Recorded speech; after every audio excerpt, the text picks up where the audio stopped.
Bem-vindo de volta ao programa.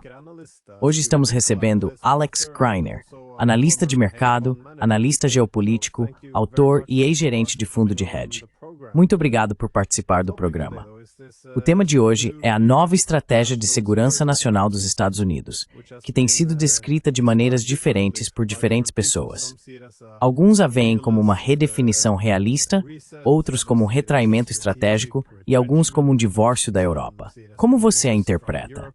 Qual é a mensagem essencial que Washington está agora transmitindo, tanto para o público interno quanto para o público internacional, com essa estratégia de segurança nacional?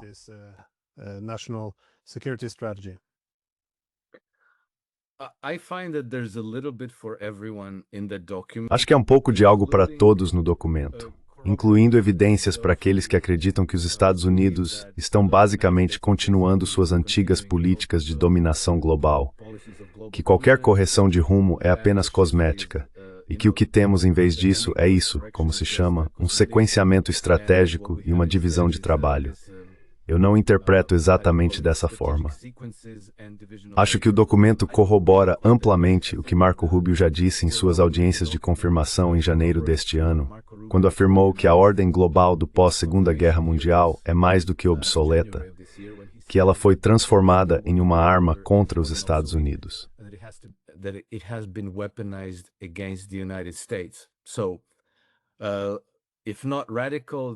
Então, se não for radical, é uma mudança muito substancial em relação ao status quo, uma rejeição da atual agenda globalista e uma adesão a uma ordem mundial multipolar. Nessa ordem, no entanto, os Estados Unidos não assumem um papel modesto. Eles ainda buscam estabelecer uma posição dominante nesse mundo multipolar, mas é ao menos um reconhecimento de que as coisas estão mudando, de que o caminho que os Estados Unidos vinham seguindo era equivocado e insustentável, e de que agora estão tomando uma direção diferente. Tudo isso está explicitamente declarado no documento.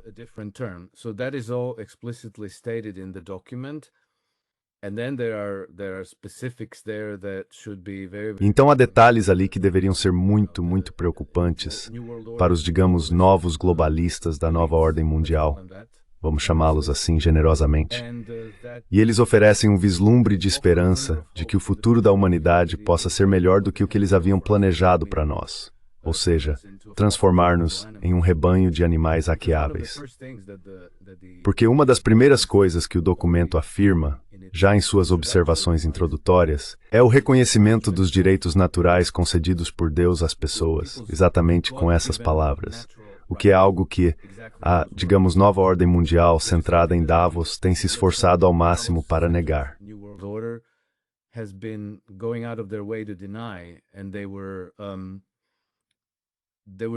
E eles estavam deliberadamente interpretando os direitos humanos como algo concedido pelas autoridades estatais. Obviamente, com a implicação de que tais direitos podem então ser retirados por essas mesmas autoridades, a menos que sejamos bons, a menos que obedeçamos a qualquer exigência. Ou seja, você pode ser preso pelo resto da vida se recusar a usar os pronomes pessoais escolhidos por alguém. Pode ser preso por orar em silêncio na rua, ou por postar conteúdo perturbador nas redes sociais, usar a camiseta errada, cantar as músicas erradas, ter as opiniões erradas, e assim por diante.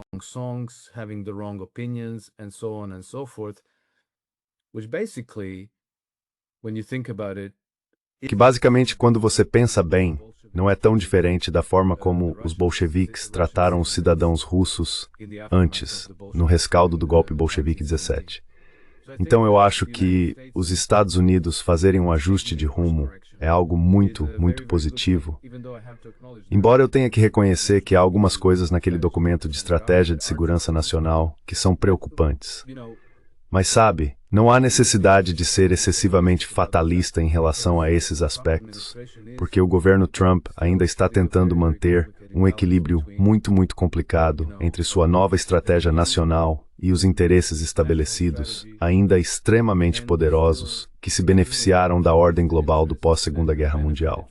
Portanto, obviamente, tem que haver ali algumas coisas que, digamos assim, os apaziguem. Let's put it appeases them.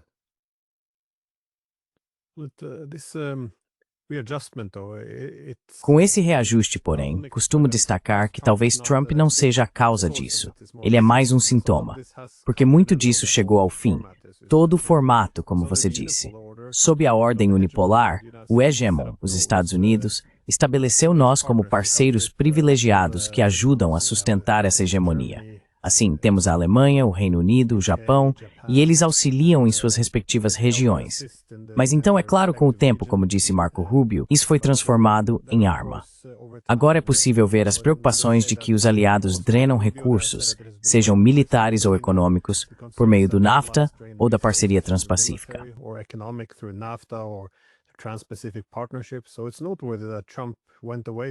Portanto, é digno de nota que Trump tenha se afastado desses acordos econômicos. A administração anterior queria escrever as regras do comércio mundial, mas ele também reconheceu que os aliados conseguiam obter muitos privilégios com isso às custas dos Estados Unidos. E com os adversários, vê-se que eles coletivamente equilibram o poder dos Estados-membros, como resultado da hegemonia, Rússia e China, por exemplo. O liberalismo meio que contribuiu para isso. A ideologia liberal tende a ignorar muitos interesses estratégicos nacionais, porque isso pode desafiar as estruturas hegemônicas depois que elas foram envolvidas em uma linguagem liberal.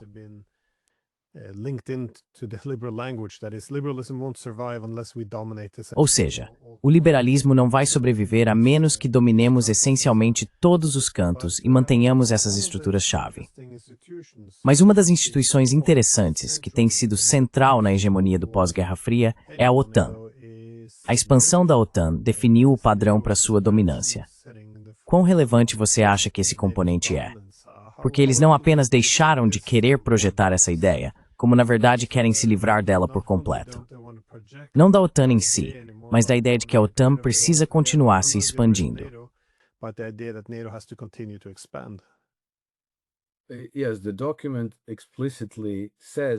Sim, o documento afirma explicitamente que a expansão perpétua da OTAN é uma péssima ideia e que os Estados Unidos não a apoiam mais. Além disso, eles se referem à guerra na Ucrânia como algo que precisa algo que precisa acabar, e que a Rússia deve se tornar parte da nova arquitetura de segurança europeia. Então veja, isso é obviamente um afastamento da atual agenda do establishment europeu. E claramente, marca uma mudança muito significativa em relação à forma como os assuntos globais atuais vêm sendo discutidos. Também faz uma crítica à União Europeia, ao mesmo tempo em que afirma que os aliados europeus são extremamente importantes para os Estados Unidos.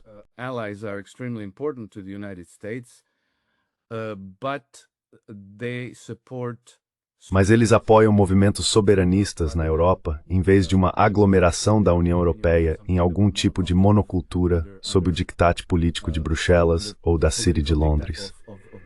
Então acho que isso representa uma mudança bastante radical. Talvez isso já tenha sido bem óbvio para todos que vêm prestando atenção desde o início do governo Trump. Mas agora que está, escrito preto no branco, incluindo algumas críticas bastante incisivas às políticas europeias, acho que é inegável. E veja, o que esse documento diz, na prática, é que os aliados europeus são nossos aliados apenas na medida em que compartilhamos certos valores e certas políticas que precisam incluir coisas como democracia, direitos humanos e o direito à liberdade de expressão.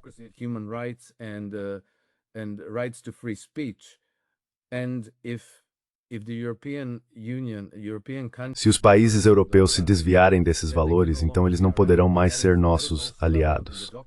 Tudo isso está claramente descrito no documento. Então, sabe, para as pessoas em Bruxelas, para pessoas como Ursula von der Leyen, Kaja Kallas, Friedrich Merz e Emmanuel Macron, é muito difícil negar isso. É muito difícil fingir que não está lá. Acho que isso fortalece os argumentos dos movimentos soberanistas na Europa e enfraquece bastante os argumentos dos pan-europeístas, que neste momento estão obstinados em ir à guerra contra a Rússia, em reprimir a liberdade de expressão, em cancelar eleições e assim por diante. Portanto, esse documento é uma condenação sutil de todas essas tendências, com a implicação de que, se seguirem por esse caminho, não seremos mais aliados.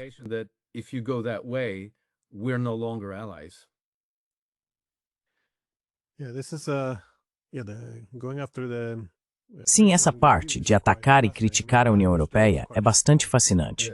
Quero dizer, a linguagem ali foi bem forte. Não houve nenhum ataque severo contra a Rússia, mas houve contra a UE. Basicamente, culpou os líderes europeus por se recusarem a acabar com a guerra na Ucrânia. Apontou como razão para isso o fato de serem antidemocráticos, autoritários, de estarem expurgando a mídia e a oposição política. Quer dizer, isso me lembrou um pouco quando J.D. Vance foi à Conferência de Segurança de Munique e disse que os inimigos da Europa eram inimigos internos, ou seja, nossos próprios líderes, que agora seriam os terríveis.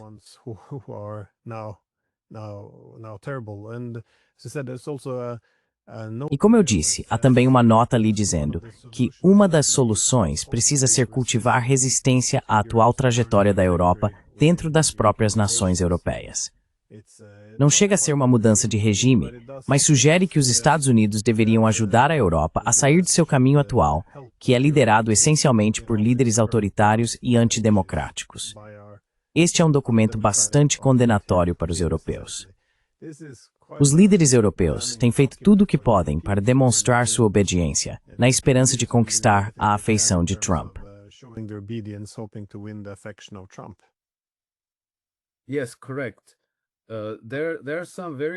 Sim, correto.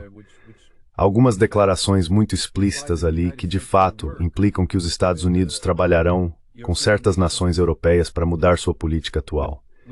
Estou tentando encontrar, mas aqui, por exemplo, diz abre aspas. A diplomacia americana deve continuar a defender a verdadeira democracia, a liberdade de expressão e a celebração sem desculpas do caráter e da história individuais das nações europeias. A América incentiva seus aliados políticos na Europa a promover esse renascimento de espírito, e a crescente influência dos partidos europeus patrióticos realmente dá motivos para grande otimismo.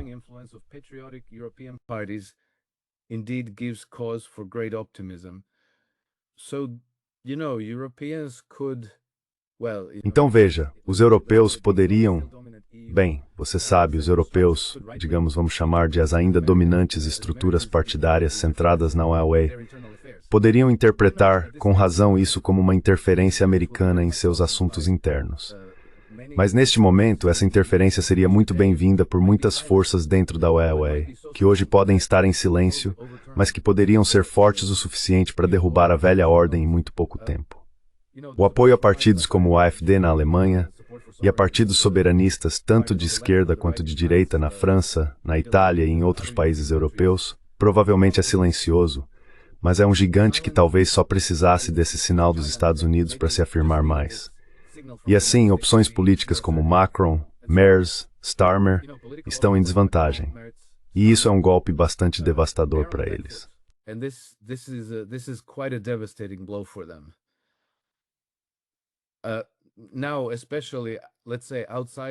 Agora, especialmente fora deste acordo, há também um conflito concreto diretamente relacionado a este documento. E esse é o esforço da Europa para censurar e silenciar o X de Elon Musk, tentando obrigá-lo a restringir a liberdade de expressão na Europa e até impondo multas de 120 milhões de dólares por se recusar a fazê-lo. Também vimos que o X se tornou a principal fonte de notícias para todos os países da União Europeia. Portanto, esta é uma grande batalha em formação, uma que os europeus quase certamente vão perder. As consequências disso provavelmente se desenrolarão em um prazo muito curto, nos próximos meses.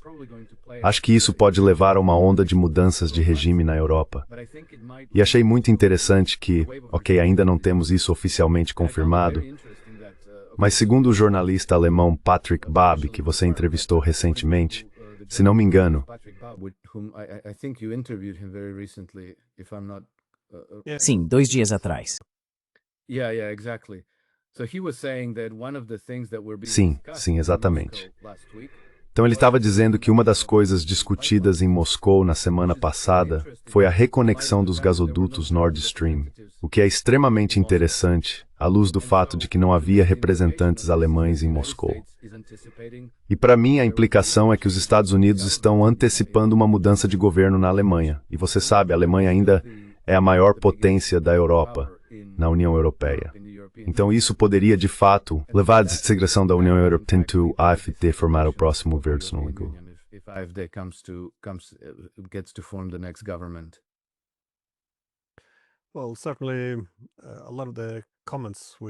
Bem, certamente, muitos dos comentários que surgiram nessa nova estratégia de segurança nacional, eu acho seriam bem recebidos pela AfD, por Marine Le Pen e por muitas das forças políticas que foram marginalizadas em toda a Europa. Isso, é claro, não está sendo bem recebido na Europa de forma alguma. Quero dizer, se há algo previsível sobre os líderes da UORE, é que cada frase precisa estar repleta de elogios aos próprios valores o tempo todo. E eu costumo dizer que, se você precisa sempre falar sobre seus grandes valores, talvez haja um problema aí. E eu não acho, mas há muita verdade no que quero dizer, o que você mencionou, todos os desenvolvimentos autoritários e antidemocráticos na UE é certamente correto.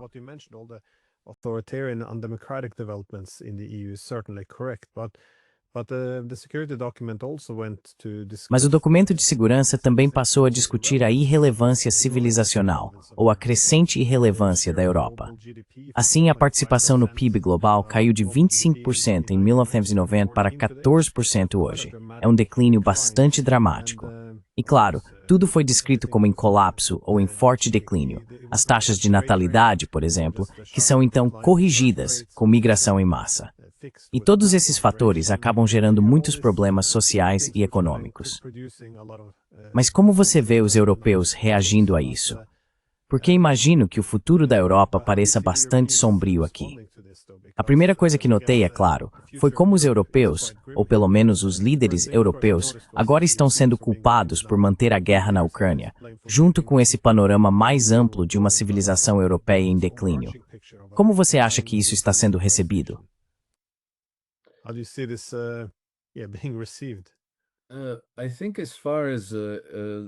Acho que no que diz respeito às estruturas de governança da União Europeia, eles realmente não têm uma resposta. Estão apenas em pânico e inventando coisas conforme avançam. Sabe, a Kaja Kallas esteve recentemente no Golfo e chegou a contradizer os americanos. Ela disse que a participação da Europa no PIB global é de 20%. Então ela deve estar certa, não 14%. Mas eles também estão simplesmente negando que exista uma ruptura entre os Estados Unidos e a Europa. Ainda fingem que a parceria é real e sólida, que estamos do mesmo lado e devemos permanecer juntos, e tudo isso.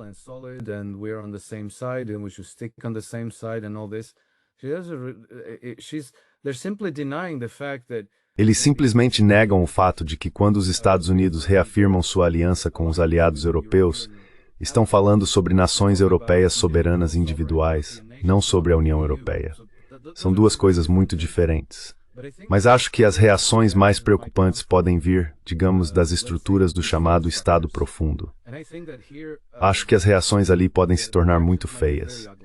Isso não vai ser discutido abertamente, mas eles têm um longo histórico de derrubar governos. E acho que há um perigo de que possam tentar derrubar o governo de Donald Trump. Se não por uma tentativa de assassinato contra Trump, então por meio da encenação de revoluções coloridas.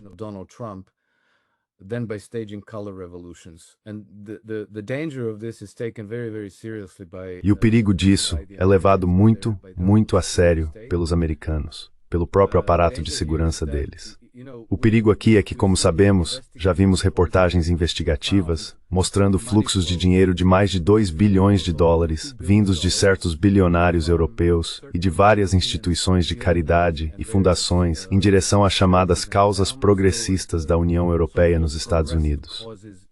Eles sempre gostam de envolver isso em algum tipo de causa não controversa, algo libertário, ou pelo menos liberal, como o combate ao racismo. Então eles direcionam dinheiro para o Black Lives Matter.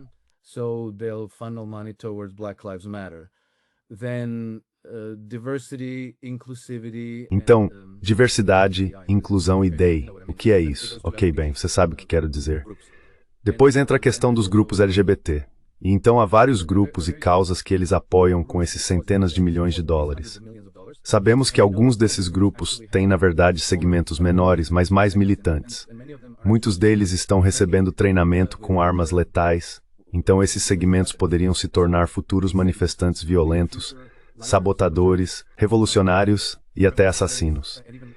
E sabe, quando a guerra na Ucrânia terminar, talvez vejamos uma transferência dos remanescentes do Azov voltando para os Estados Unidos para se envolver nessas revoluções.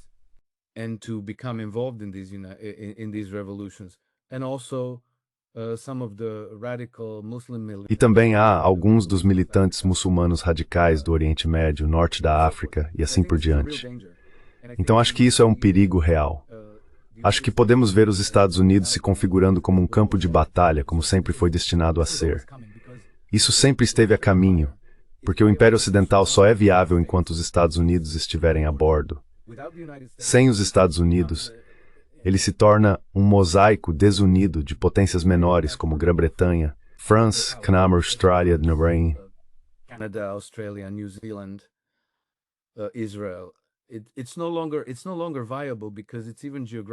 Isso não é mais viável, porque está geograficamente disperso, e então perde sua maior economia, o maior exército, a principal fonte de financiamento e assim por diante.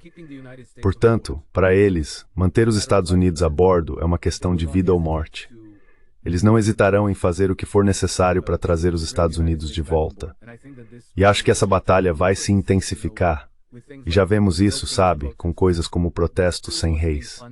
Também estava sendo financiado por alguns desses patrocinadores liberais de esquerda, alguns dos quais têm origem na Europa. Então acredito que estamos entrando em uma fase de conflito em que as facas serão desembainhadas.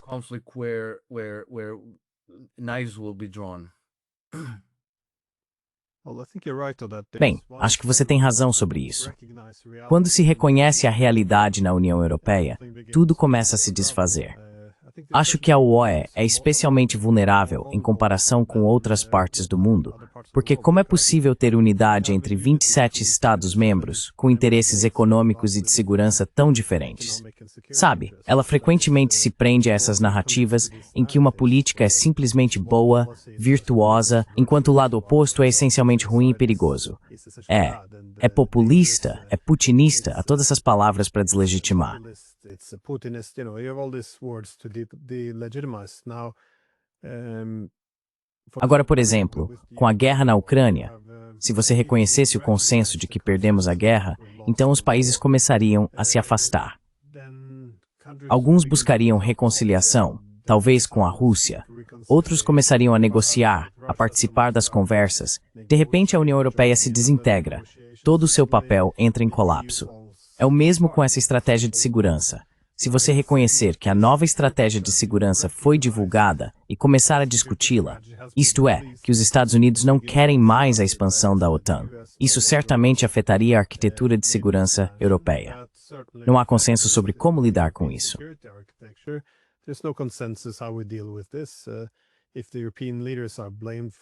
Se os líderes europeus forem culpados por não encerrar a guerra na Ucrânia, isso enfraquece nossa narrativa de que são apenas os russos que não querem acabar com ela. E claro, todo o declínio civilizacional da Europa. Uma vez que abordamos essa questão, temos que lidar com tudo, desde as taxas de natalidade e a migração até as tendências autoritárias das lideranças políticas. Quero dizer, uma vez que isso vem à tona, tudo começa a se desfazer quase por conta própria. Então é mais fácil, eu acho, simplesmente fingir que nada mudou. Mas mais cedo você mencionou que houve alguns aspectos preocupantes nessa nova estratégia de segurança nacional. Quais são eles, na sua opinião?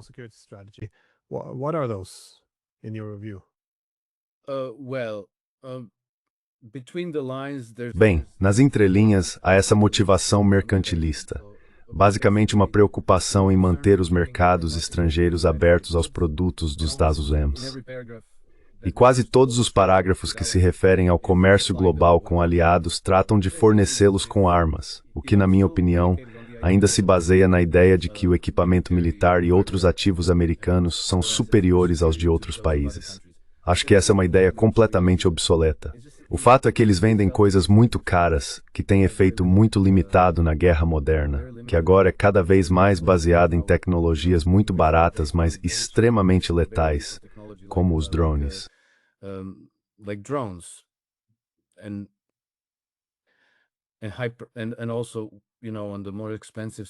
E também sabe, no extremo mais caro da escala estão as armas hipersônicas. Os Estados Unidos estão atrasados nisso, e é duvidoso que vender essas armas vá ajudar. Vender armas americanas aos seus aliados é mais do que apenas um esquema de proteção. Ou seja, seremos aliados, mas você tem que comprar nossas armas. Elas são inúteis. É como quando um bandido na rua se aproxima de alguém e diz: compre um tijolo. É inútil, você não precisa do tijolo. Mas ele só quer pegar o seu dinheiro. Isso é preocupante. Mas ainda mais preocupante é toda a questão de Taiwan, porque nesse documento de segurança nacional, os Estados Unidos ainda afirmam ter domínio sobre o Pacífico Oriental, o Indo-Pacífico.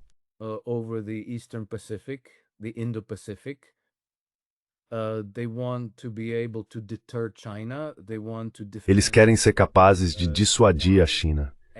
Querem defender Taiwan como se fosse, você sabe, como se Taiwan fosse uma nação independente, o que não é. É parte da China, é um país, dois sistemas, dois governos, mas ainda é a China. Então, na verdade, você está adotando uma postura muito agressiva em relação a outra nação soberana e a uma parte de seu território. Isso é obviamente uma potencial fonte de conflito no futuro. E então você sabe, eles reconhecem que não têm o poder militar ou de outro tipo para realmente confrontar a China, mas que essa lacuna deveria ser compensada por seus aliados, como a Coreia do Sul, o Japão e a Índia.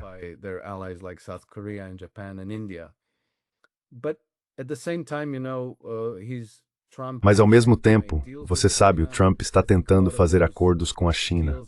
Acho que muitos desses acordos não estão sendo divulgados. Não sabemos exatamente quais são, mas acredito que as discussões sejam mais extensas do que imaginamos e provavelmente mais amistosas do que percebemos. Então não tenho certeza se isso é totalmente real, sabe? Porque os Estados Unidos definitivamente querem acesso aos mercados do leste asiático. Eles afirmam naquele documento que essa região agora representa 50% do PIB global, com base na paridade do poder de compra. Portanto, é óbvio que os Estados Unidos teriam interesse em manter esses mercados abertos, manter as rotas comerciais abertas para suas mercadorias, seus navios e assim por diante.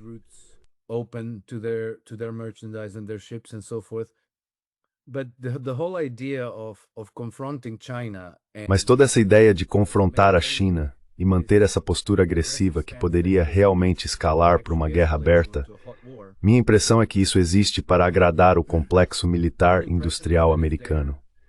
Sabe, para dizer, ei, ainda estamos totalmente comprometidos em confrontar a China e nos preparar para essa guerra, e reunir nossos aliados na região para enfrentar a China e assim por diante. Mas minha suspeita é que isso não é algo real, que é mais como um enfeite para os ainda muito poderosos elites globalistas nos Estados Unidos e para o complexo militar industrial de lá.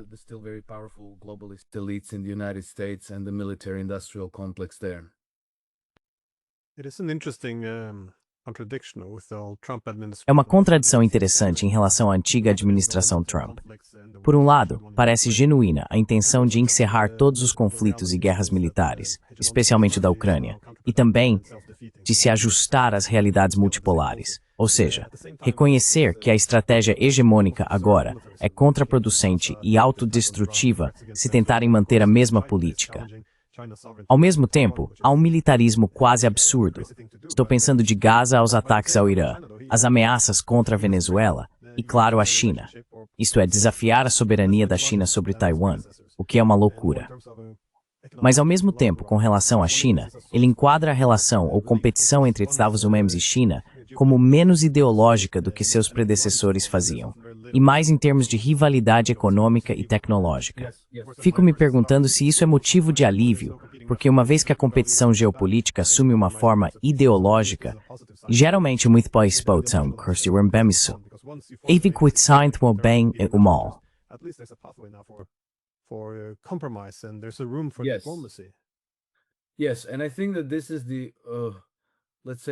Sim, e acho que é isso que realmente se destaca em todo o documento. Mas então há esses resquícios do pensamento antigo e arraigado da Guerra Fria, em que, você sabe, os Estados Unidos precisam impor sua dominância. E eu preciso ler um parágrafo que para mim talvez seja o mais preocupante de todo o documento. Ele diz, cito, Os termos do nosso engajamento, especialmente com aqueles países que mais dependem de nós e, portanto, sobre os quais temos mais influência, devem ser contratos exclusivos para nossas empresas. Ao mesmo tempo, devemos fazer todo o possível para afastar empresas estrangeiras que constroem infraestrutura na região. Esse é praticamente um parágrafo que poderia ter sido inserido ali pela CIA, porque é exatamente isso que eles vêm fazendo ao redor do mundo sob a antiga, digamos, ordem em declínio. Under the old, let's call it, receding order.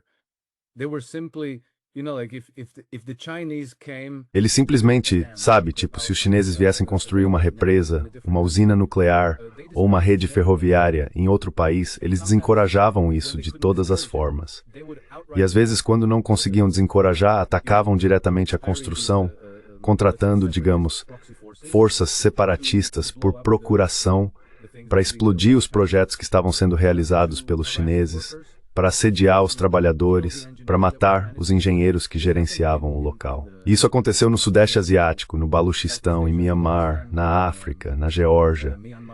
Então esse parágrafo em particular praticamente confirma a continuação dessas políticas. Fazer todo o possível para expulsar as empresas estrangeiras que constroem infraestrutura na região.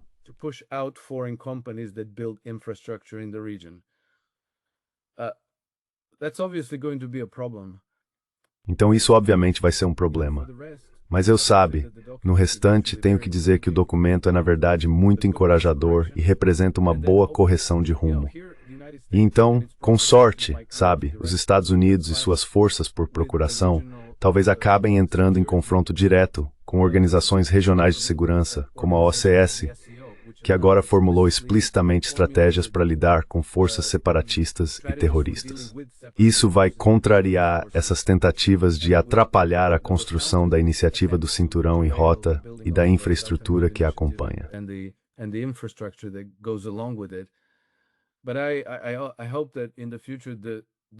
Mas espero que no futuro, uma nova correção de rumo na política dos Estados Unidos encontre um ponto de acordo com a Rússia, com a China, com os iranianos, e que a cooperação entre essas nações, essas potências, busque uma arquitetura multipolar e uma cooperação construtiva, em vez de dizer, bem, se alguém construir infraestrutura onde queremos afirmar nossa dominância, vamos simplesmente usar todos os esforços para expulsá-los, porque isso é abertamente hostil.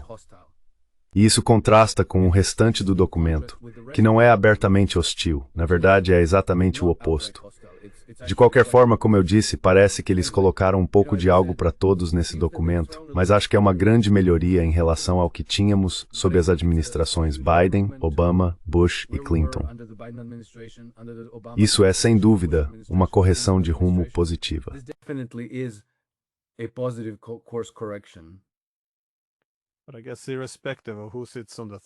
Mas eu acho que, independentemente de quem esteja no trono, em Washington, a grande preocupação dos Estados Unidos não é apenas que o hegemon tenha desaparecido, mas que, se pudesse ser o primeiro entre iguais, seria uma coisa. Mas dado que a China está crescendo muito mais rápido do que os Estados Unidos, acho que esse é o principal problema. Eles não conseguem mais competir com a China. Então, o que exatamente fazer? Acho que, por um lado, eles querem formar esses blocos geoeconômicos para tentar afastar a China e podem sabotar a China diretamente, que foi o que você mencionou. Mas a incapacidade de competir com a China, eu diria que é aí que os componentes mais agressivos entram em cena, como uma forma de tentar conter a ascensão da China. Então, não. Eu não acho que os Estados estejam prontos para abrir mão do trono ainda.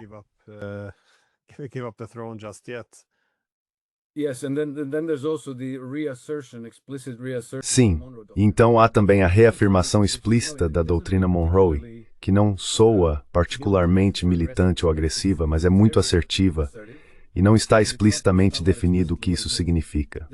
O documento fala sobre trabalhar com as nações da região, trazê-las como amigas e aliadas, ampliar a cooperação e depois, para aquelas que se opõem, trabalhar com elas para, digamos, abandonar sua oposição e se tornarem parte desse novo hemisfério em que os Estados Unidos são a potência dominante, mas não necessariamente um hegemon imperial. Mas com relação à China, Glenn, acho que uma grande fraqueza desse documento é simplesmente a negação da liderança chinesa em termos de competitividade, de tecnologia e assim por diante. In terms of competitiveness, in terms of technology and so forth, because it still asserts everywhere we're number one. Porque ainda há afirmações por toda parte. Somos os melhores.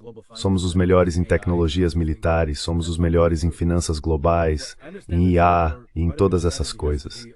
Mas isso não é realmente verdade. Eu entendo que parte da sua estratégia precisa incluir um certo, digamos, otimismo, talvez até uma avaliação excessivamente otimista de onde você está. Porque, sabe, você não quer desanimar sua nação. Não quer desencorajar as pessoas. É como quando você compete em esportes, certo? Se você entra no jogo pensando, esses caras são muito melhores que a gente, não poderíamos vencê-los, você provavelmente vai perder. Mas se você entra cheio de otimismo e com uma atitude de nós conseguimos, que faz parte do DNA americano, então você pode competir. Ao mesmo tempo, porém, é preciso reconhecer que essa corrida já foi perdida.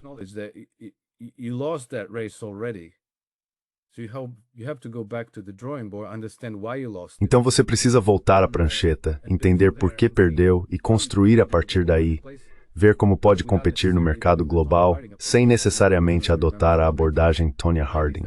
Não sei se você se lembra, mas nos anos 1990 houve um escândalo americano com duas patinadoras, Tonya Harding e Nancy Kerrigan. Nancy Kerrigan era a patinadora mais talentosa e bonita, e Tonya Harding vivia meio à sua sombra.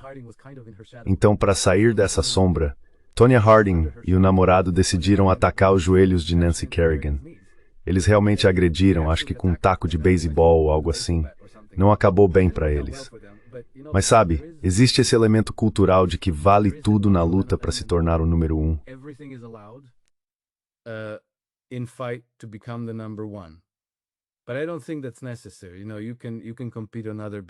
Mas eu não acho que isso seja necessário. Sabe, é possível competir de outras formas. Os Estados Unidos têm outros pontos fortes. Não é preciso ser o número 1 em EA. É preciso encontrar maneiras de competir onde você encontrou seu nicho, seu espaço no mercado.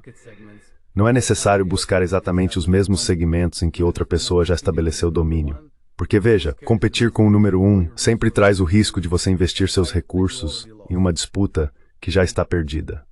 Então, acho que esses tipos de documentos também precisam incluir coisas como imaginação e criatividade, em vez de avançar como um trator em áreas onde você vai encontrar oposição e desperdiçar recursos em batalhas que provavelmente não deveria mais estar travando.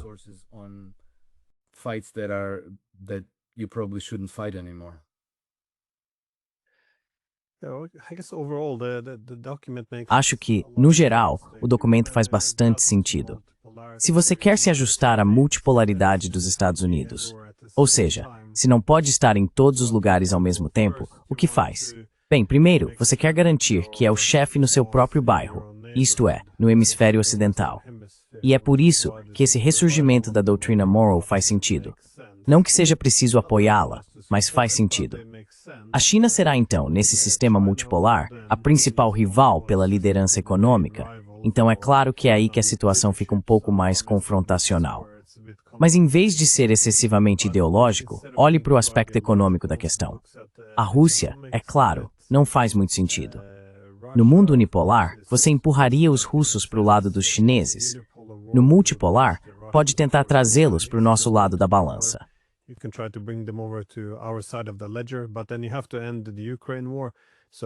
Mas então é preciso acabar com a guerra na Ucrânia. Então, novamente, isso faz sentido para os europeus.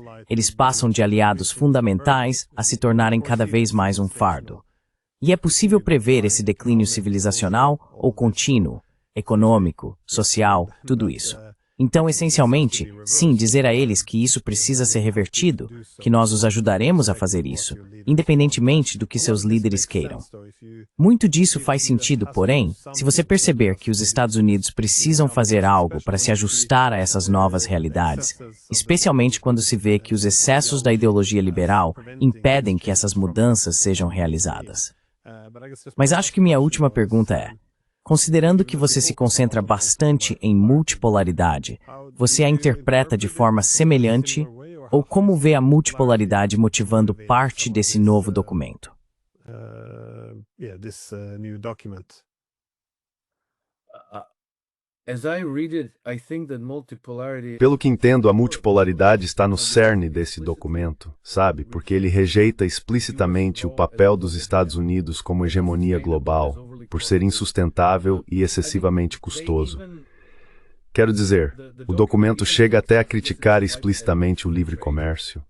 E há até uma menção a Alexander Hamilton, o que é, digamos, uma mensagem nas entrelinhas, de até mudar o modelo de governança econômica. E declarações explícitas de que o governo quer transformar os Estados Unidos em uma superpotência industrial, uma nação produtora. Bem, se você vai ser um produtor e uma potência exportadora, então precisa de mercados.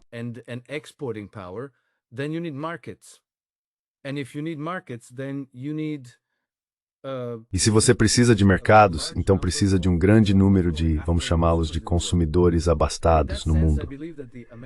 Nesse sentido, acredito que a estratégia americana é, na verdade, complementar à estratégia chinesa, porque a estratégia chinesa é criar mercados abastados, tirar centenas de milhões até bilhões de pessoas da pobreza, para que se tornem consumidores abastados, que possam comprar a produção das empresas manufatureiras chinesas. E se esses mercados estiverem abertos aos Estados Unidos, então, nesse sentido, os Estados Unidos e a China compartilham um interesse comum.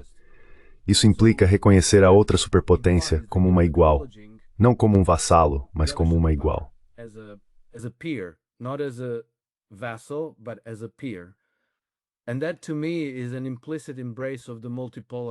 E isso, para mim, é uma aceitação implícita da ordem global multipolar. E então você sabe, o documento também reafirmou o discurso de Trump em maio, no encontro com os Estados Árabes do Golfo, disse: não queremos mais impor nossos valores ou nossos sistemas de governança. Não queremos contrariar suas tradições, suas formas de governar suas nações. Então isso também é coerente com essa ideia. Enfim, resumindo, vejo isso como uma clara aceitação da ordem global multipolar. E digamos, como agora estamos no 10º mês, ainda não completou um ano desde que Trump assumiu o cargo.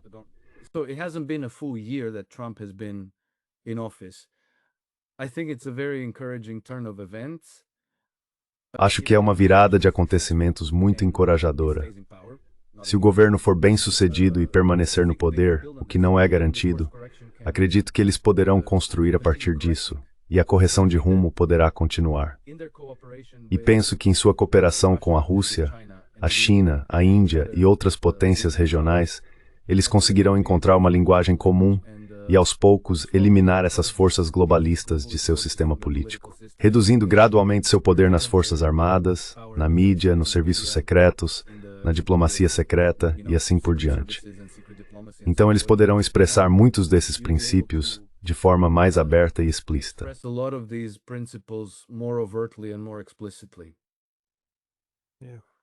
Não, eu também percebi Worthing Alexander Hamilton. Isso é interessante, não é? É muito interessante porque eles se referem, e eu sempre faço um ponto semelhante, ao fato de que a dependência excessiva de um parceiro externo é algo problemático, como o documento sugere. Isso remete à ideia de Alexander Hamilton, que mais tarde deu origem ao sistema americano, que ajudou a construir os Estados Unidos como uma potência industrial. O princípio era que é preciso ter autonomia econômica se se deseja ter autonomia política. Se muitos dos seus componentes essenciais ou interesses econômicos dependem de uma potência estrangeira, é irrealista supor que você desfrutará de plena autonomia política. E é por isso que, na época de Hamilton, muitos se referiam ao livre comércio como imperialismo do livre comércio. Era assim que os britânicos controlavam os Estados Unidos, porque os britânicos possuíam as indústrias maduras.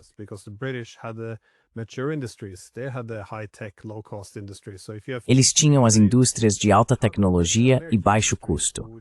Então, se há livre comércio como a indústria americana, que tinha tecnologia inferior e custos mais altos, poderia competir com elas? Era impossível. Foi então que surgiu o termo comércio justo, com o princípio de que precisamos construir soberania tecnológica e econômica para fortalecer ou proteger nossa autonomia política. E bem, acho que muito disso se perdeu porque, quando os Estados Unidos se tornaram a potência hegemônica, tiveram um incentivo para adotar o mesmo chamado imperialismo do livre comércio. Ou seja, possuíam as indústrias de alta tecnologia e baixo custo, então simplesmente defendiam o livre comércio, que era onde os Estados podiam competir com mais facilidade. Mas agora vemos os chineses assumindo o papel que os Estados Unidos costumavam ter, tendo desenvolvido as indústrias mais competitivas, nas quais desfrutam de alta tecnologia e baixo custo.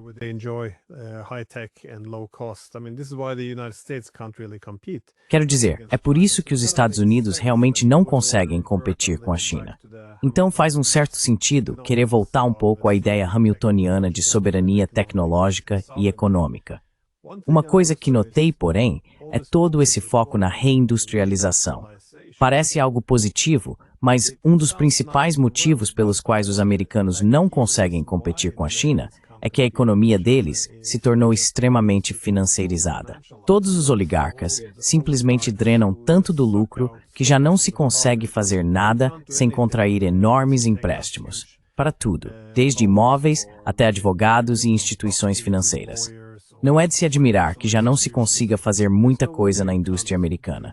Não vejo nenhum esforço sério para lidar com esse tema bastante delicado.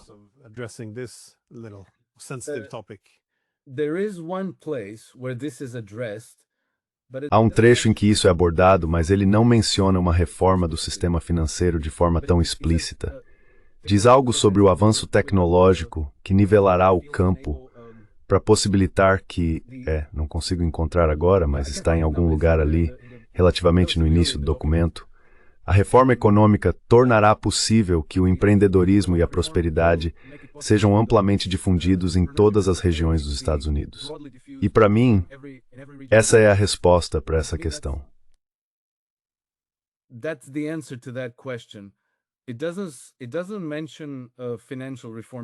Ele não menciona a reforma financeira porque acredito que para alcançá-la é preciso capacitar bancos locais e regionais a conceder crédito de longo prazo em condições acessíveis para pequenas e médias empresas. O documento não diz isso diretamente, mas implica a mesma coisa sob o disfarce de avanços tecnológicos. Bem, você sabe, crédito é uma forma de tecnologia social, emissão de crédito. Então pode ser isso. Mas a intenção é, sem dúvida, difundir o empreendedorismo e tentar elevar cada região dos Estados Unidos a uma região produtiva e industrializada. Portanto, o tema é abordado, mas não de forma exatamente clara. Acho que está um pouco nas entrelinhas.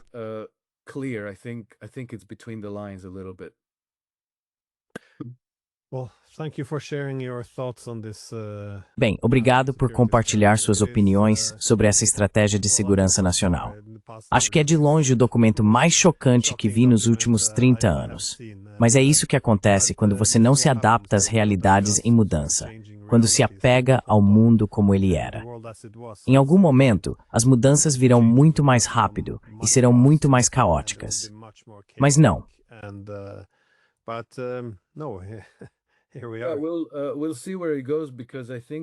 Vamos ver para onde isso vai, porque acho que esse documento realmente marca uma mudança na futura evolução da ordem global em geral. Nesse sentido, considero isso muito encorajador e muito positivo. Espero que eles construam a partir dessa base. Acho que é uma melhoria radical em relação à situação que tínhamos há apenas um ano. E sabe, pensar que se Kamala Harris estivesse na Casa Branca hoje, acho que os Estados Unidos provavelmente estariam seguindo o exemplo da União Europeia e da Grã-Bretanha, onde haveria censura, violação da liberdade de expressão, imigração descontrolada contínua e assim por diante. Então acho que isso é uma grande melhoria e algo muito encorajador, mas será uma evolução por um tempo.